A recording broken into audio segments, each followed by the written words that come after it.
فوجد عبدا من عبادنا آتيناه رحمة من عندنا وعلمناه من لدنا علما صدق الله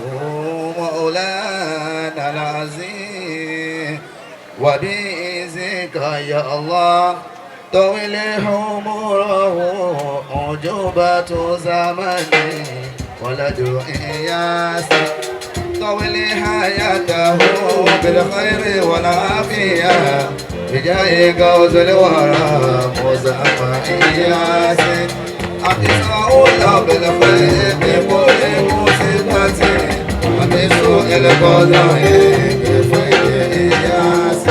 ثم صلاة ولا مختار نبينا محمد المصطفى حبيب إياس لا إله إلا الله.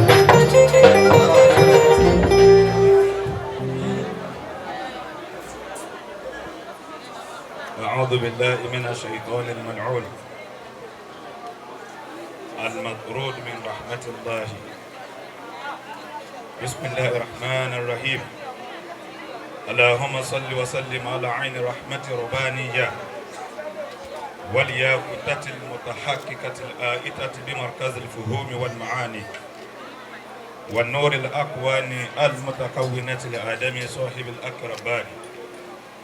البرق الأسطع بمخزون الأرباء ملئة الكل مطهرين من البحور والأواني ونور كلام الذي ملا طبيعي كونك لآيتات بأمكنة المكان.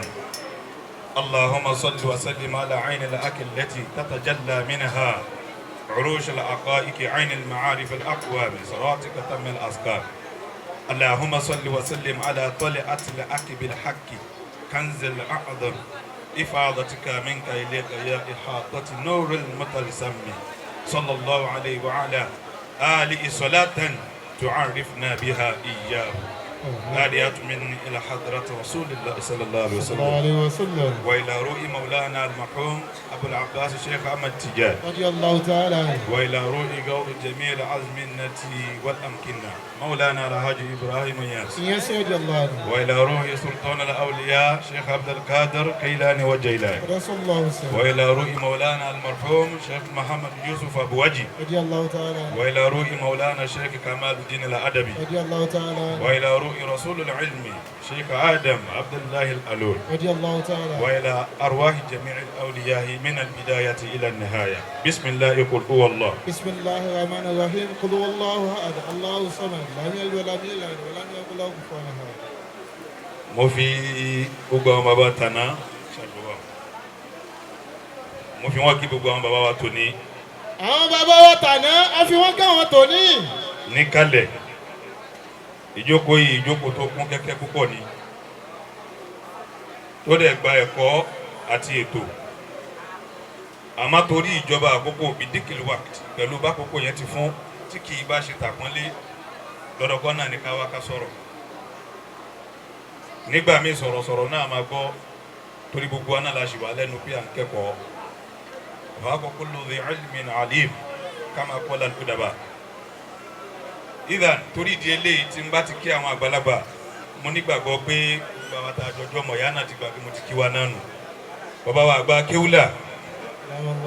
wí dáadáa kó lóòkè ọlọ́run dákun kó já rí àlàáfíà yín ló pẹ́ ọlá bíbí ànábì wa Muhammad bàbá wa àgbà tí ń bẹ lápò ọ̀tún wọn mo kí bàbá pípọ̀ Maulana Sheikh Hamza ọlọ́run jẹ́ kẹ́mi bàbá kú fún wa mo kí bàbá wa tí mo bá máìkì lẹ́nu wọn ọlọ́run jẹ́ kẹ́mi pẹ́ fún wa fitia àti gbogbo àwọn àgbàlagbà bẹ́ẹ̀ lápò ọ̀tún afáwọn àgbọ̀ ọlọ́run dáre mo kí gbogbo àwọn bàbá wa láti ọ̀dọ̀ bàbá wa àgbà tẹ́rẹ́ bàbá mufti gbogbo àlímọ̀ṣọ́ mo fún wọn kí bàbá wa Hamid láti Darul Hikma lọ́dọ̀ bá mi àgbà látàndá almarhum ọlọ́run jẹ́ àríyìn pẹ́ o mo kí gbogbo wa lápapọ̀ ẹ̀ dákun gbogbo àwọn àlùfáà náà la kí mo kí Sheikh wa Al-Katibi ani ìkáyé mo kí Fadilatu Sheikh Ibrahim Al-Khalili onímọ̀jẹ̀sìn mo fi bá mi àlùfáà ńlá mo fi wọn kí yín gbogbo àwọn àlùfáà la kí. السلام عليكم ورحمة الله تعالى وبركاته. وعليكم السلام ورحمة الله وبركاته. الفواتي tutori wọn wá alfawa àgbà kéwúlà olú ọmọ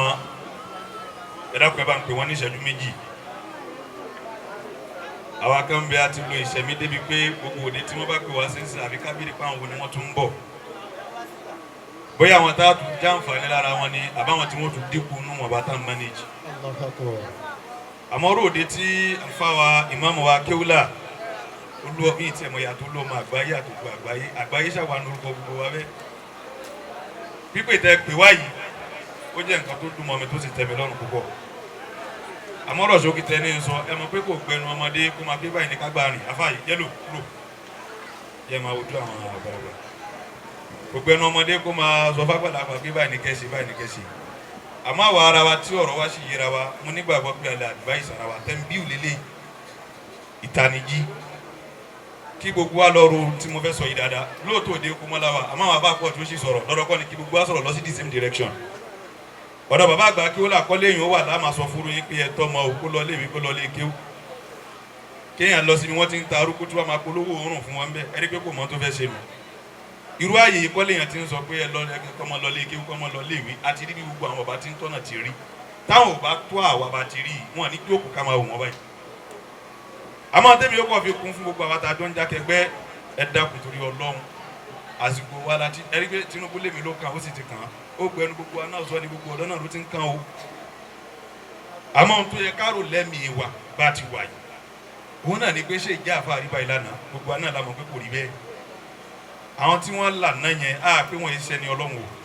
àmọ́ ohun tọ́lọ́run fẹ́ fà náà wọ́n ṣe ló sì pẹ̀lú wọn o. bàbá àgbò níwájú sí àwa tá à ń lò ní iná ohun tọ́lọ́run fẹ́ fè ní wa sí náà là ń lò yìí ohun tó wá jẹ́ kó máa bà wá lẹ́rù ni pé báwa ti ń jókòó síwájú àwọn tàná tá a lè máa fi wọ́n ṣe fáàrí ṣáwọn tí ó jókòó síwájú àwa náà lọ́la tí wọ́n lè fà wá náà ṣe fáàrí bẹ́ẹ̀ fa subhana rabbika.